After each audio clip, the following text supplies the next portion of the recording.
Welcome to the Everyday PM podcast, the podcast where we discuss project management principles for your everyday life. My name is Campea, and I am a certified project/program manager with over a decade of experience working in industries like healthcare, retail, consumer goods, tech, marketing. I think I've been quite around the block, but being a project manager or a program manager in that role. I am so excited to welcome our very special guests. I've got two of them on the podcast with me today. Ron and Kathleen, they're my very, very new friends, but I love them already. They are the hosts of AI Today podcast. Kathleen is a serial entrepreneur and a savvy marketer, AI and machine learning expert. And Ron is the managing partner and founder of the AI-focused analyst and advisory firm Cognilytica. I am not one to butcher last names, so I appreciate both of you for allowing me just to go with and run with your first names. But Kathleen and Ron, welcome to the Everyday PM podcast. Thank you so much for joining us. We're so excited to be on your show today. Yeah, thank you for Absolutely. having me. Absolutely. I'm so honored to have both of you. I think our audience hopefully will have some crossover here. I think we do have some audience members who also listen to AI Today, so this is going to be a lot of fun. But as I typically start all of these interviews, I want to learn more about you. I want to learn more about your professional journey. Kathleen, why don't we start with you? Sure.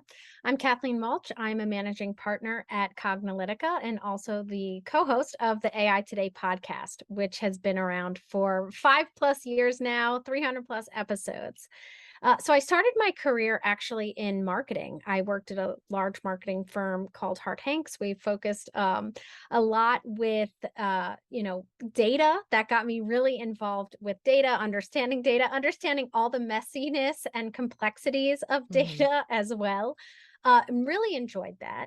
And then in 2012 or so, this was the kind of the height of the startup wave, the one of the most recent waves. I feel like startups, they're always around. Yes. My husband and I, he's a technologist by trade, he's a software engineer, and marketing when I originally started did not have a lot of overlap with technology, but the more that the career and my career has advanced, there's been an overlap. So I've, always been interested in that as well. So my husband and I had a startup that was around scheduling and kind of, managing and connecting customers with service providers. And then that startup failed. But from there, I met Ron, who now is, I've been working with him for many years now. So I think back around 2014 or so is when we officially started working together. He was running something called Tech Breakfast, which I will let him talk about, but it was a morning, it was a large community across the United States where it was, really startup entrepreneurial focused. And we worked together there for many years. From Tech Breakfast, we started to see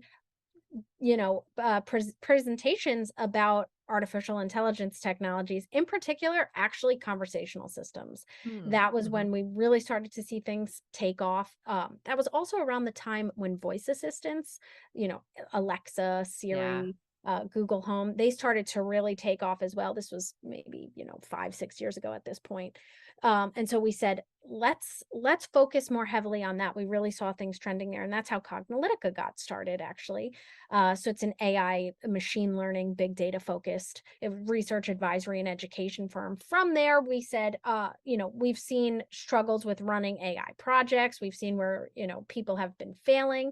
And we're really big advocates of doing AI right. And that's what we focus on a lot on our podcast, AI Today. How are people doing AI today? Practical implementations. How can you succeed? How can you learn from others? One of our big podcast series that was very popular was our AI failure series, where we actually talk about common reasons we see AI projects fail and how to not fall into that trap. Because sometimes you can get tunnel vision, you can, really get excited to move forward with a project. And you're like, there's a lot of warning signs here that we're just totally avoiding. $5 million later, why did my project fail? So we're like, don't be a failure statistic. Yep. And so that's, really the origins, my history, kind of what led me up to the AI Today podcast and Cognilytica. That's incredible. I already have the synergy, the feeling, that vibe with you, as you said. projects are we can't expect all these projects to be set up for success. Oftentimes in project management, I think our percentages are pretty close, AI projects and project managers, but I think we'll talk about that. Is I think our percentage is about 73% of projects fail. Mhm. So there's a synergy there in what you're saying. So Kathleen, thank you so much for walking through that. Now, Ron, how did you get to be where you are today? Well, yeah, it's a fantastic introduction there and great insights. So, yeah, I started in the technology industry a very long time ago. Well, for not in the grand scheme of the world, but for me, when I went to MIT, and I was very entrepreneurial to begin with. And one of my college advisors was Rodney Brooks, who is a well-known artificial intelligence researcher, second wave of robotics. He was the founder of iRobot and the Roomba and all that sort of stuff. And that really got me interested in general. I was always very interested in entrepreneurship and computing, but that really got me interested in it. I was caught up during the whole dot-com growth bubble during the mid 90s, the late 90s. Started a startup there, which ended up getting acquired. Was fairly successful, called Channel Wave, which was in the partner relationship management business. And then soon after that, I actually started an analyst firm with my colleague Jason Bloomberg in Boston, focused on an aspect of enterprise architecture called service-oriented architecture. And that firm actually grew pretty well. No venture capital for that one, just grew up straight on the business, and that was acquired by a technology firm. And then I had moved from Boston to Baltimore. My wife got a teaching position at Johns Hopkins, and that's how a lot of people end up in Baltimore. And was going to start a new software company and didn't really know anybody in the space. And so that's when I started Tech Breakfast, which was an opportunity to get entrepreneurs and startup people together in the morning in a demo format event. So the rule was that you have 7 minutes, no slides, demo only. Right? It was an interesting format. And of course, free bagels and coffee, except when we were in Texas, those free tacos and coffee, breakfast tacos, because, they don't do bagels in Austin. But although I'm sure they do, but they do breakfast tacos better. Now I'm getting hungry. That's just a whole nother topic. So that was very successful. And, Kathleen did a good job of explaining kind of how that grew and how AI grew. But then I actually ended up going back to my AI roots, way back from the 90s. It's like AI kind of goes through these cycles where people get really hyped up and really interested and put all this money into AI. And then it doesn't meet those expectations. And then it kind of declines, and then those are called the winters, when AI goes through those little troughs of interest. And AI had gone through this peak, and then pretty much while I was done with MIT, it actually went into its decline. So if I had chosen to stay in AI in the late 1990s and early 2000s, it would not have been a good idea. It would have been like research. If I had held on to it for another decade, maybe, it would have been in a good place. But, one of the things that we realized, even through my analyst career, was that a lot of the issues of technology are really around people and process management.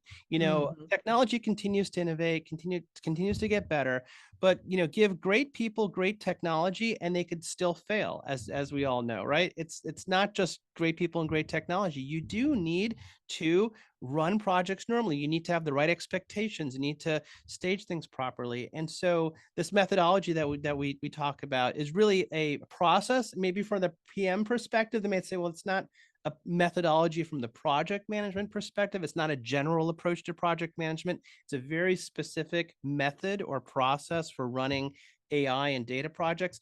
But that method has become more and more established, and people are learning that doing things in the right order and doing things at the right scale really helps to optimize chances for success. No guarantees in life. Yes. But you can do things to make things better. I can't count the number of meetings I've sat in where you've got people from operations, project management, and our systems and technologists in the room, and trying to figure out where the breakdown or the failure happened. And you've got both sides doing that. And, this one. And so very often, to your point, I love the insights, and thank you for walking us through your both of your collective professional journeys. I'm just in awe of that. My mind doesn't work in the data and the tech way that yours do. So this is, again, a kind of a great combination of guests for this podcast, because I think you're going to help educate us on how project management and AI work together, or are there implications there or misconceptions there. But I think where I was going with my comment, because you made me think about it, Ron, is very often there's just a confusion or around expectations of what the AI system or tool was supposed to bring to the table versus what the person in the role was, a project management role, was supposed to bring to the table. And often when you kind of walk back the project failure, it's a combination of all of it, right? There's not just one finger being pointed, and frankly, there shouldn't be any fingers being pointed. It's a lessons learned for us to how we can work better together.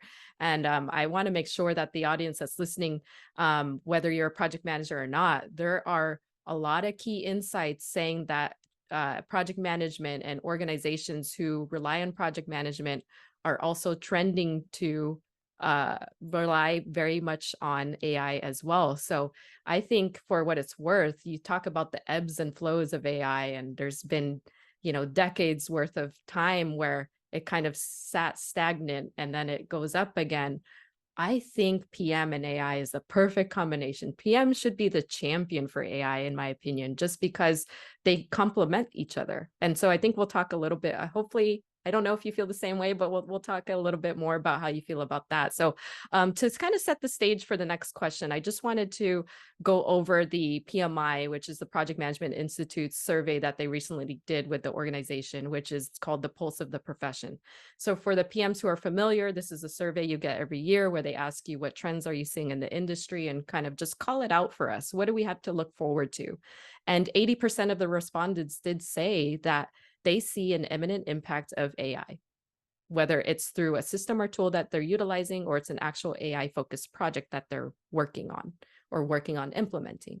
And so for project managers, this is, for what it's worth, this is kind of inevitable. It's coming, right? So we should learn more about it and embrace it and understand how we can work with AI. So for Ron and Kathleen, I'm curious from your perspective, what are some of those misunderstandings that typically are correlated with running AI projects? Because I talked about kind of being in the room and everybody's blaming the system or the AI and someone's blaming the project manager. But how do you feel about that? Yeah, it bring up a lot of topics, honestly. Like there's a lot in there. I think, first place to start, actually, Kathleen and I have so much to talk on subjects. So I'll talk about some things. I'm sure Kathleen will add a whole bunch more here. But one of the, I know that, when you're talking about the impact, people feel right now that there is an immediate opportunity, or perhaps even fear in some ways, of the impact of AI in the project management profession. And I think one of the things that we like to say, because we know a lot about how AI systems are being used, is that some of the most successful AI applications are what's called augmented intelligence. So it's the idea of smart systems that are really meant to help people make better decisions, more informed decisions, maybe help correct mistakes or errors. You think about, like, now when you're in a word processor program and you mistyped something and you got those little red squiggly lines and it says, yeah. probably, now the system's not going to, it was an interesting decision because someone had to make a decision. Do I automatically correct it for you, or do I just tell you about it? And it turns out that the best option was just to tell you. 90 some times out of 100, the suggestion is the right suggestion, but sometimes it's not. But it's also a feeling of empowerment, because if you feel like your word processor is changing your words as you type, there becomes the sense of distrust or concern, or like, maybe I'm typing really fast and I'm like, now I'm gonna have to go back and check what I just typed, because maybe it's corrected something it's not supposed to correct. And then you start actually doing more work. You start writing and then editing. So the decision there to enhance the human with this enhanced power of grammar, the blue lines, and spelling, the red lines, is a really good way of thinking about a lot of this AI, which is like, how can AI help your job in terms of optimizing schedules, giving you insight, not doing things on your behalf for you instead of you, causing you to worry and now have to check your own work, but enhance it. So this idea of augmented intelligence, but there's actually a lot of other stuff, because you brought up these issues of what we call phase one issues of business understanding, issues of failures. So I'll let Kathleen kind of jump on what I just talked about, or this other stuff as well. Yeah, exactly. I know we love this question. We're like, there's so many different ways and so many different things we want to talk about here.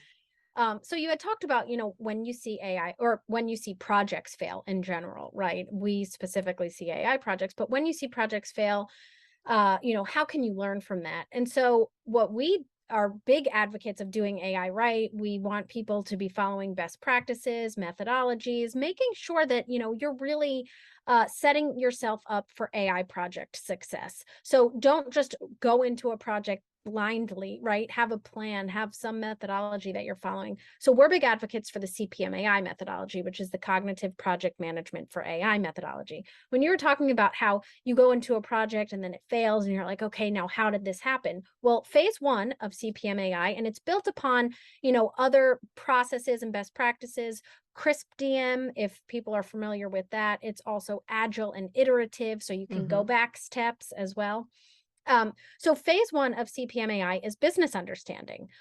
You need to be asking these, pretty basic fundamental questions in phase one before you move forward. So it's, what problem are you trying to solve? Should it be a cognitive technology solution or something else? If you're not actually solving a real business problem, then why are you doing the project? And it seems like such a basic question, but have you asked it? And when when you go back and you find, okay, why did projects fail?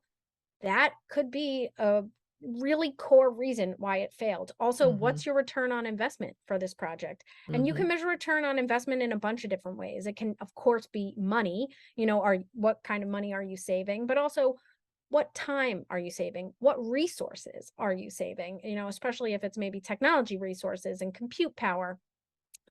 And so we have to say, make sure that you're addressing those issues as well, because if you don't address those issues, then yes, you're setting yourself up for project failure, and most likely the project will then fail.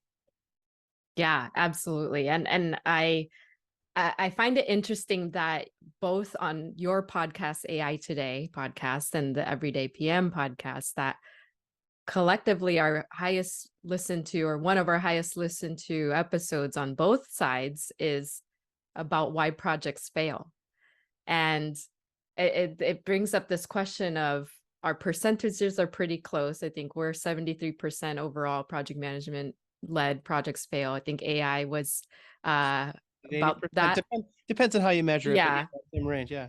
So it leads me to this question of, and I love that you broke down the methodology in the first phase, right? And that's often when you walk back a PM-led project, that's what happened. The scope was not clear. We didn't know what we were buying into, all these things. So do you feel like we are overpromising what AI can do when we talk about that first phase and you're trying to figure out what is the scope of the project? Is that typically something that comes up? Wow, that is actually the top failure reason. Oh, okay. Yeah. All right. Over, Interview done. Okay, great. Over promising and under delivering. It's a classic problem. I mean, there's many other reasons, but a classic problem with AI, because people get caught up. There's something about AI that makes people get very fanciful, science fiction. We all watch too many movies and shows, and it's not like that with every technology. I mean, people don't watch like, what's cloud computing going to be like in the year 2300? Well, let's watch Star Wars or Star Trek, and no, it's not going to. There's no cloud computing, but there are robots. And there are intelligent computers, and there's self-driving vehicles. So people kind of like, watch the Jetsons or whatever.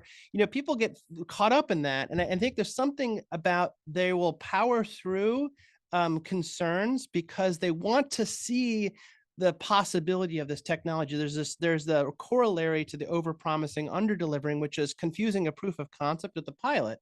And Mm-hmm. that's a big issue with AI, because you can prove all sorts of stuff in a proof of concept. But when the moment you put it into production, it just fails, right? And it's not just, smaller companies or inexpensive people making these problems.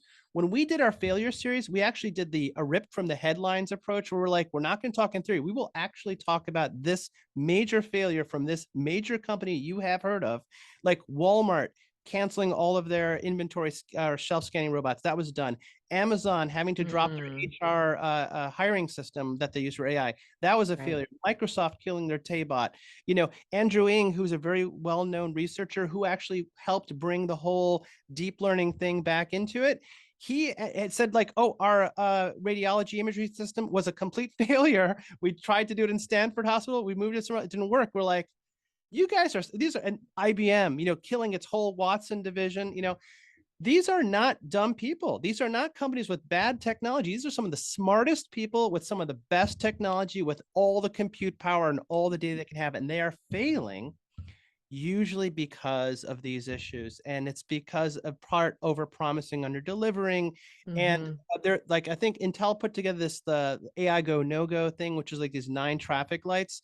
And it's like, imagine you're like in that one street town. It's got 9 traffic lights. They all got to be green to go through it. And no one's going to stop you from driving through a red light. But you should be aware of the fact that you are in an area of high danger when you have these things. And some of these are more business oriented traffic lights, like know a problem you're solving, get the business buy-in. But some are more like, do you have the data? Do you know where you're going to use it? And a lot of times people will be like, we'll figure that out when we get to it. And of course, and then we see the projects fail, or they're waiting for months for their data, and then the project, maybe what they were trying to have results for or use it for, it's out of scope now, or who knows. We've seen that in some instances. So then you're like, okay, well, great that we got through a little bit of this project, and now it's going to fail, and we wonder why, right? Yeah.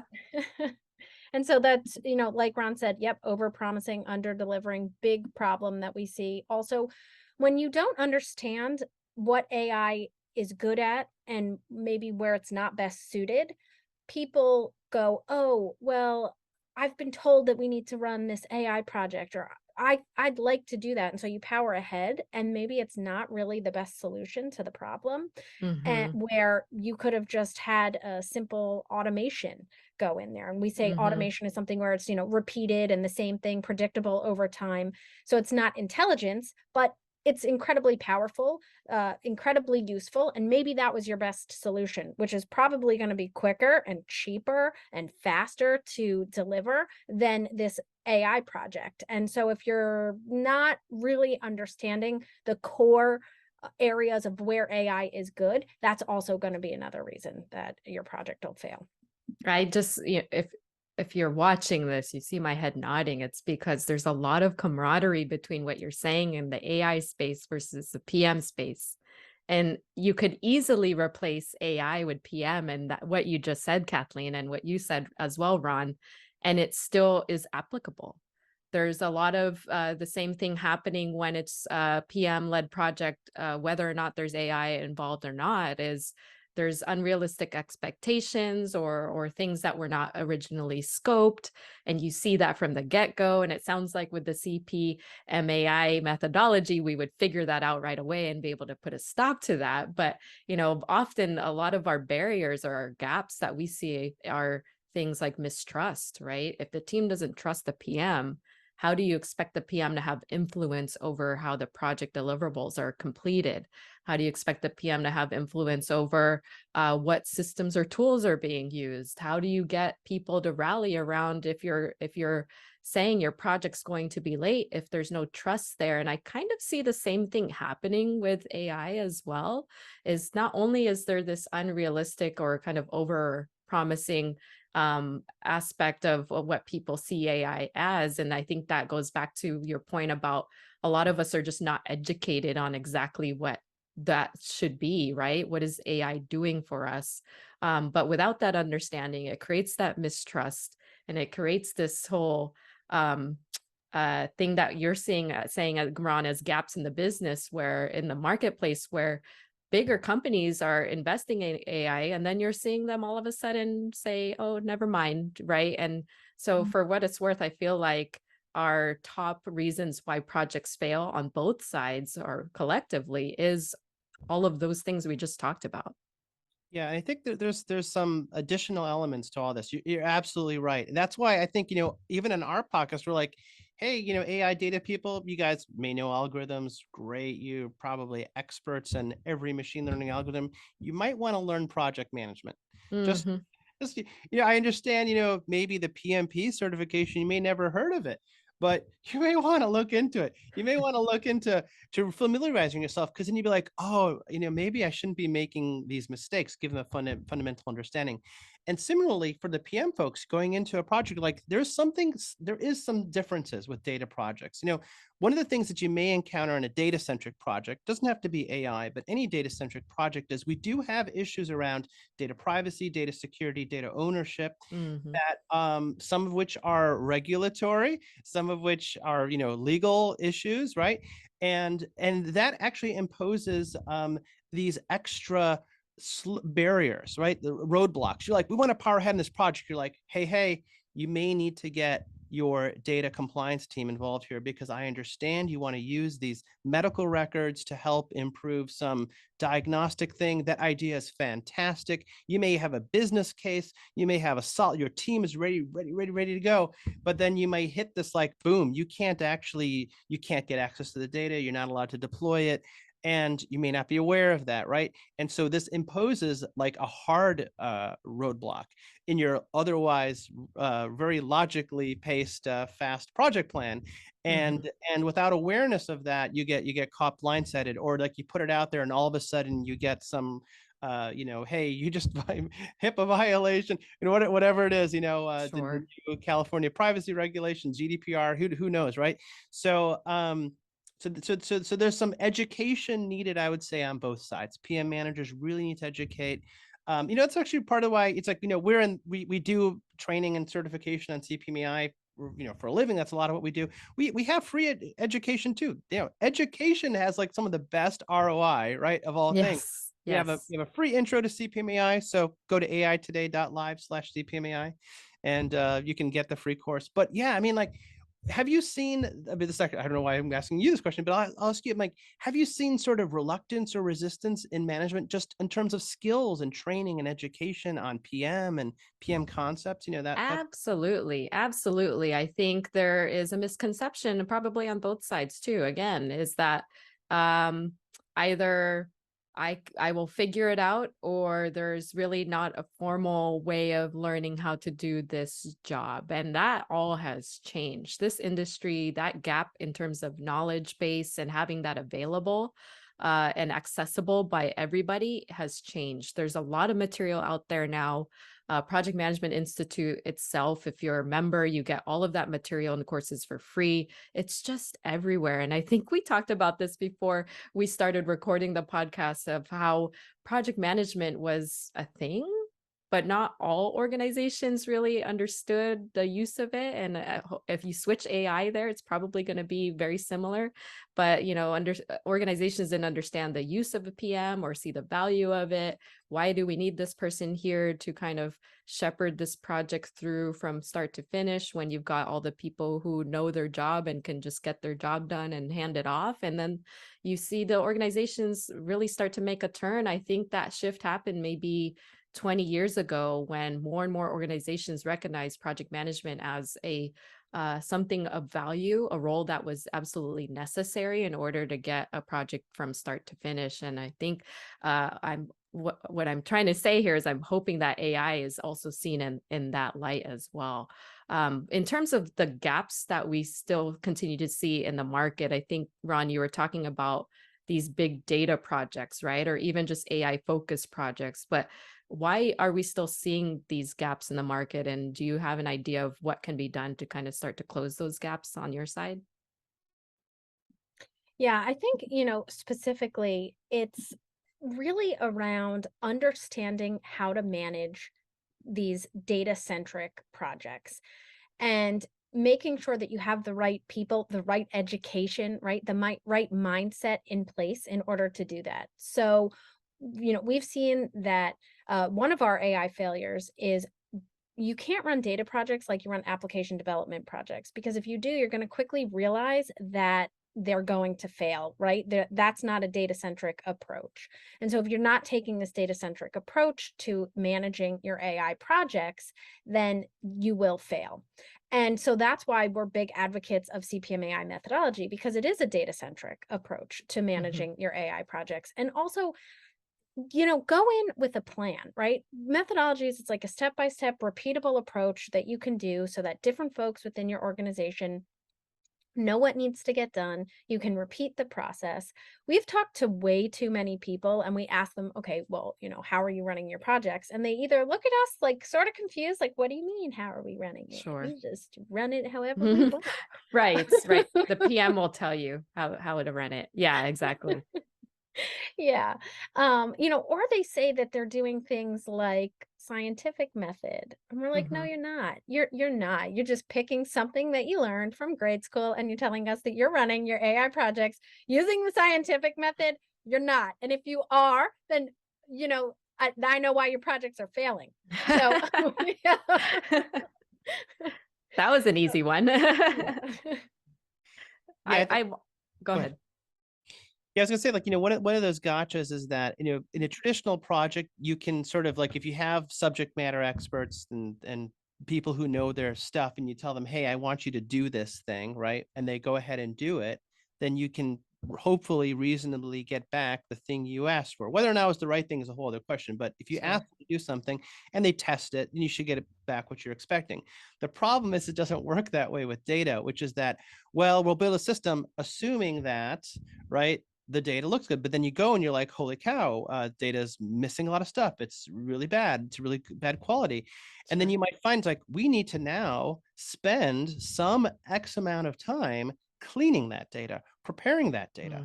And someone's like, did you budget for that time? Did you budget for that expense? And that somehow, some way is like the forgotten part. And you're like, that's actually the part that's going to actually take the most time. That's the part that's actually going to be, and who's going to do it? We got petabytes of data here, right? Or some crazy amount of data. And it's like this weird blind spot. People just like, oh yeah. And then I'm like, wait, now you go, wait, how many times do we need to clean the data? If I do it just once for a training, but am I going to have this problem like every month, every time I get new records in? The answer might be yes. It's like, yeah. oh my goodness. Then now the eyeballs explode. They're like, I thought our budget was going to be this amount. The budget actually now needs to be 3 to 5 times that amount. And then that's when people say, maybe we shouldn't do this project. And when you're 2 or 3 or 4 years and X millions of dollars into the project, to realize at that point is kind of an eye opener. So we say phase 1, maybe business understanding, but phase 2, data understanding. Don't even bother building your project until you understand the nature of your current data and the future data. So little insights there. That's great. Is that a part of the CPMAI methodology? Is that part of what the checklist says, is you got to understand the data too? That's great. Can you help me understand the methodology? Because there's so many out there, right? And I think that you both have invested a lot of time and effort in creating this particular methodology. So I'm curious in terms of, have you had project managers adopt it, and are they seeing any successes in using this methodology? Yeah, and I would say this is probably an area of maybe terminology overlap, which is that I think from the PM perspective, this is not a methodology per se, but more of a process. Sure. Or an approach. Yes. So sorry to our folks, it's not like at the same level as, PMP or Agile, or those are like, methodologies that are generally applicable. This is more of a step-by-step approach that you would take in iteration, in every iteration of a data project. And it's actually based on something that's been around, Kathleen mentioned it, for over 20 years, called CRISP-DM, which was the cross-industry standard process for data mining, which is what IBM and a bunch of others came up with in the late 90s for dealing with big data projects, when back then, if you remember from the late 1990s, these systems were not very fast, were not very well connected. We had to deal with companies like Oracle and others, where getting stuff in and out of the data was not that easy. We did not have big data systems like Hadoop or any of that sort of stuff. So you had to think very much in advance before you started your project really carefully as to what data you wanted and when you wanted it and how you wanted it. And so the CRISP-TM process actually has these 6 phases. The problem was that they didn't iterate on it. So the method, this approach, there was a methodology that they called it that, but it was really more of a process. Just kind of died. And so now people were just started discovering it. This is what happened like about a half decade ago. We're like, we need a process for running a data project. It was like, Sure. do you remember this old CRISP-TM? And you go back and you're like, oh, it's like not iterative, it's not agile. There's no AI stuff. We don't know how to do model evaluation or any of this sort of stuff. So what happened was CRISP-TM was evolved and became CPMAI, which is the cognitive process for AI, but CPMAI, project management for AI. But it's really this step-by-step approach. And long story short, there's 6 main phases. There's business understanding, but it's a very specific, like it's for what data problem are you trying to solve and what is the specific return you're looking for that data project. It's not for the overall project, it's for the data part. The second one is called data understanding, which you just talked about, which is what's the nature of that data? Is it where you think it is? How are you going to deal with that over time? The third phase of the process is data preparation. So we actually build, if you're thinking about building, we don't build our AI systems first. We actually build our data processing system first. So get the ingestion, cleaning thing, get that done before you even build your first model. Then the fourth phase is building the model development. Then the fourth phase is called model evaluation, where you test that model in the real world, which is very important. You're not allowed to do a CPMA project that's just a proof of concept, because we say, well, you didn't really prove anything. You could prove whatever you want in a proof of concept, and a pilot needs to be in the real world. And then the 6th phase is what's called operationalization, where you actually put it there. And the goal is to have that whole set of 6 phases done in a very short, agile like sprint, 2 weeks. Okay. So it forces you to compress it, and you go, well, wait a second, there's no way we can clean all the data and do all that stuff in 2 weeks. It's like it forces you to shorten the scope then. So it's like, Sure. what can you do in 2 weeks? I can only do 1,000 records. Like, okay, will that prove anything? And the answer is it might. So that's kind of an overview. I don't know if Kathleen, you want to add to that, but it's a quick overview of the process. And the reason that we want it in these short iterative sprints, we always say, think big, start small, and iterate often. So think big, have, your whole project in mind, but start small. And that really makes you scope your project down to those digestible chunks that you can do, and then iterate often. We've seen, far too many large organizations, with a lot of smart people, a lot of money that they can spend on things, where they're just overscoping their projects. There's no reason that it should take 12 to 18 months to develop a machine learning model. There's just no reason for that. So much can change within 12 months. That's why we say, it makes sure just iterate on it and get it out there, because otherwise it's almost like a waterfall approach to your AI project, which presents a lot of challenges. So much, like I said, so much can change in the technology industry in 12 months with data, with everything. Yeah, absolutely. I think my key, there's a few key takeaways in what both of you just said. From a project management perspective, is you can't just assume that the methodology, or in this case, your process that you have used across every project, is going to work on these data projects. I think that's definitely a point I want to make to the PMs that are listening. Don't assume that it's going to apply. I love the iterative approach that the CPMAI has taken now, because agreed, there has to be a proof of concept before you just kind of dive right in. I've been on multiple projects where the assumption was that we're going to get it right in the first try. We're going to transfer data, and the data is going to be clean, and definition of clean is, a moving target as well, depending on who you speak to. But there's a lot of assumptions made that things can just happen in this waterfall, like very constrained approach. And what I like about what you just said about the methodology is that there's an iteration. You got to prove it out. Make sure you give yourselves the space and the opportunity in that finite timeline that you said, to make sure that you're going from proof of concept to getting to the point where the data is now working for you, which would have been the expectations in such a rapid speed. So it's like really forcing you. And I like the other key takeaway of making it digestible, because often we have projects we're running as PMs that are these mega scale projects, and a component of it is a data project. And so again, it goes back to, while you may be applying some sort of methodology or a process model against the big mega complex project, you should still look at the data project as its own and try to apply a process that would work better for that particular part of the process or part of the project. So all of that. Yes. And I'm assuming then, as PMs are learning this methodology and picking it up, that we're seeing a lot of successes there just because it's so focused on the data piece of a project. Yeah, we definitely are. The feedback that we get has been positive, which obviously is good, right? Because it's helping them. It's giving them that step-by-step approach for how to scope, how to manage these AI projects. Absolutely. Yeah, and I think the other little bit is that there are these sort of what's called responsible AI considerations. We're starting to see more and more of that lately, where there's some concerns around algorithmic decision making. There's concerns around data bias issues. There are concerns around privacy, of course. There are many. Actually, it turns out there's a lot of things people are concerned about. So.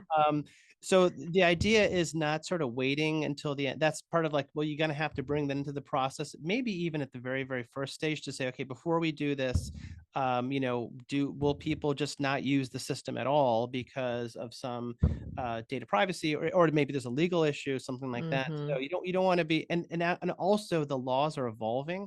So it's one of those things where you have to try to kind of guess where things are. For example, there's some new laws on the books that prevent the use of AI systems in hiring in a couple states. Wow. And interesting. Yeah, there's going to be more pushback on that because people don't like some of the stuff. So it makes it a challenge, and you have to kind of figure out where things are at. So that's becoming more and more part of the curriculum, if you will, to just understand it, so that way you can at least have that in your mind while you're building these systems. Yeah, definitely considering the implications. And for those that are avid listeners of the AI Today podcast, I am honored that I have gone to be a guest on your podcast as well, where we go a little bit deeper into implications of AI and how that is related to project management. I can see how even just regulations and laws that shift are going to change your environment. And same goes for project management in terms of how we manage and deal with these AI focused projects. So look, I think I've kept you well over time, Kathleen and Ron, and I really appreciate your insights here. I feel like I could talk to you all day, but I know that our listeners probably got another meeting they got to run to. So that will do it for this installment of the Everyday PM podcast. Kathleen, if folks want to follow you or continue the conversation with you, where can they find you online? So I'm on LinkedIn. Please feel free to reach out, connect with me, Kathleen Mulch. You can also email us, info@cognilytica.com, or just check out cognilytica.com. That's COGNILYTICA.com. We're also on Twitter as well. We're way more active on LinkedIn. So if you want to connect with me there. Yeah, I love it. And Ron? Same thing here. Yeah. LinkedIn is, I guess, our base. So connect with us, Ron Schmelzer. That's SCHMELZER. Hopefully you'll see it also in the podcast title. You can reach out to us there. And you can follow us on all these social media places. Subscribe to our AI Today podcast as well. And let us know what you think. Suggest topics. We're very responsive to our audience. We're very appreciative of our audience, and we're very appreciative of the Everyday PM podcast as well. And you're just fantastic participation on our podcast. So we'll link to yours as well. Yeah, absolutely. Now make sure all the appropriate links are there so you can follow all of us on LinkedIn. I think we all love LinkedIn, so we'll connect there. You can also support the Everyday PM podcast by giving us a 5-star review on whatever podcasting platform you are listening to us on. We also have a video version that will go up on my YouTube channel, youtube.com/Ann Campea. So while you're there, leave us a comment. Let us know what you thought of this week's episode. Thank you so much, both of you. It's been an honor and a pleasure to have you both on the podcast today, sharing your insights on AI. Check them out on the AI Today podcast. And until next time, take care.